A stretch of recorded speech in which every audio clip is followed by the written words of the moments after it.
Think about the sound of a heavy metal key turning in a deadbolt. It's not a digital beep or a smartphone notification. It's a physical, cold piece of brass hanging on a shoelace around a kid's neck. This was the reality for millions of children born between 1965 and 1980. You walked into a house that was completely silent. There were no parents there to greet you because they were both working, or perhaps they were newly divorced. You didn't think it was strange. You grabbed a snack, you turned on the television, and you sat in that quietness for hours. Silence wasn't an absence of life. For Generation X, silence was the baseline of their entire childhood. Here's the thing about that silence. It created a very specific kind of psychology. When you were 10 years old and the only person in the house, you become your own authority. The world around you looked stable on the surface, but the old post-war promises were starting to crack. The certainty of a steady life was fading, even if you couldn't name it yet. You just knew that if you were hungry, you had to make the sandwich. If you were bored, you had to find a way to entertain yourself. There was no one to perform for. There was just you in the afternoon. By the late 1970s, this was simply the way life worked. There were no cell phones. There were no text messages to check in with your mom. If you fell and scraped your knee, you handled it yourself, or you waited until someone got home. If something in the house broke, you tried to fix it. You learned early on that if you wanted something to happen, you were the one who had to do it. This wasn't about being ambitious. It was about the reality of being unsupervised. The truth is, this generation learned about consequences long before they learned about emotional processing. Rules were simple in the 1970s. If you broke a rule, the punishment was immediate and often sharp. There were no long conversations about your feelings. There were no explanations about why a choice was bad. You just learned that actions had results and excuses had no market value. This created a mindset where you didn't look for someone to blame. You just looked for a way to survive the fallout. But here's what's interesting about the home life of that era. Divorce rates were soaring. Many kids watched their families split apart and their daily routines shatter. The promises that seemed permanent when they were toddlers just disappeared by the time they were in middle school. Stability stopped feeling like a right. It started feeling like a lucky break that could be taken away at any moment. Because the adults at home were often busy or gone, the television became the primary caregiver. It was the background noise for every afternoon. Sitcoms and cartoons taught Gen X how to speak, but more importantly, they taught them a very specific type of humor. They learned irony and sarcasm as a second language. If you laugh at something first, it can't hurt you as much. Sarcasm became a form of emotional armor that allowed you to stay detached from a world that felt increasingly unreliable. And the world outside the front door didn't feel any safer. This was the era of Watergate and the AIDS crisis. It was the era of the Iran-Contra scandal. Every time a leader stood behind a podium, it felt like they were lying or panicking. Generation X grew up watching authority fail in real time. Trust in institutions never really had a chance to form. If the people in charge didn't know what they were doing, why would you ever look to them for guidance? Even the threat of the end of the world was just background noise.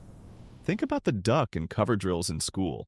Teachers would talk about nuclear war as if it were just another weather event to prepare for. You learned to live with a sense of quiet dread. You didn't talk about it. You just pretended it was normal because that was what everyone else was doing. This is why Gen X went to work so early. They had paper routes at dawn or they bagged groceries until late at night. They were calculating change in their heads at fast food registers before they were old enough to vote. Responsibility was expected, but it was almost never celebrated. Nobody gave you a trophy for showing up to your shift on time. You did the work because you were expected to be useful. But here is where the shift in work psychology really happened. Gen X watched their parents give 20 or 30 years to a single company. Then they watched those same parents get laid off without a second thought when the economy shifted. They saw that loyalty to an institution was a trap. So they stopped trusting the company and started trusting their own skills. The goal wasn't to move up a ladder that might be taken away. The goal was to be so competent and adaptable that you didn't need the ladder at all. This independence is a strength, but it borders on a kind of deep-seated anxiety. Gen X can handle a crisis with incredible calm because they never expected help in the first place. But the flip side is that asking for help feels like a fundamental failure. Even when support is standing right in front of them, their first instinct is to say they have it under control. The way they learned about the world was also different. This was the era before Google and YouTube. If you wanted to know how something worked, you went to a library. You dealt with card catalogs and heavy encyclopedias. Knowledge required a physical investment of time and effort. Because it cost you something to find the information. That information stayed with you. You remembered it because you had to earn it. This created a fix-it-yourself culture. Whether it was a bike chain, a VCR, or a car engine, you tried to figure it out before you asked for help. Mastery was a form of survival. If you knew how the machine worked, you weren't dependent on the person who sold it to you. But then, as they became parents, something changed. They looked back at those long, silent afternoons in those empty houses.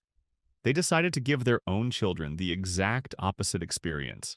They provided the attention, the supervision, and the presence that they never had. They became the generation of the involved parent. Yet, there is a quiet worry that lives in the back of their minds. They wonder if they went too far. They worry that by removing the silence and the struggle, they might have taken away their children's ability to save themselves. The economic hits just kept coming for them, though. The dot-com crash, 9/11, and the 2008 financial crisis all happened right as they were trying to build their own stability. Every time they felt like they were on solid ground, the rug was pulled out again. It only reinforced the lesson they learned as latchkey kids. Nothing is permanent. This is why you see the side hustles and the freelance work. It isn't necessarily about being ambitious or wanting to be a billionaire. It is about insurance. It is about having a backup plan for the backup plan because you don't trust the primary system to hold. Gen X is the bridge generation. They are the only people who truly remember what the world felt like before the internet. They remember what it was like to be completely unreachable. They understand the world of total digital exposure, but they don't feel entirely at home in it. They know how to sit in a room without a phone and not feel anxious. They learned how to be alone with their thoughts because they had to do it every day after school. In the end, Generation X has become the quiet backbone of society. They don't spend a lot of time branding their struggles or announcing their resilience. They just keep the machines running. They believe that your competence matters more than your title. They believe that privacy is a form of safety. They aren't invisible.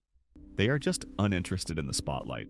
When you have been validating yourself since you were 7 years old, you don't really need a crowd to tell you that you're doing a good job. They are content to hold the systems together quietly without needing a thank you. The strength of this generation is a quiet one. It's the strength of someone who knows how to fix what's broken and move on to the next thing. It's the perspective of someone who has already processed the silence and survived the cracks. They know that nothing is guaranteed, and they are okay with that, because they still have the key, and they still know how to turn the lock themselves.